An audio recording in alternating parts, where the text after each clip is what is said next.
بالك قبل كده إن ناس كتير بترتاح إنها تتكلم بالغرب عن إن هم يتكلموا القريبين منهم؟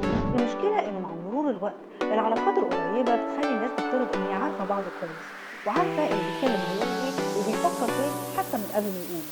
والافتراضات دي بتخلينا نحس إن الحوار نفسه ضعف، لأن إحنا بنحط اللي بيتكلم ضمن نمط معين إحنا متخيلينه. في كتاب اسمه يو نوت listening بيتكلم إن الاستماع الحقيقي معناه إن الشخص يفهم المعنى اللي ورا الكلام، مش مجرد إن هو يرد عليه. وساعات بيكون صعب إن أنا أسمع وجهات نظر متعارضة، لكن القدرة على قبول المناطق الأممية بتساعدني إن أنا أفهم الآخرين بشكل أفضل. وسوء الفهم بيكون فرصة إن أنا أستفسر أكتر وأفهم.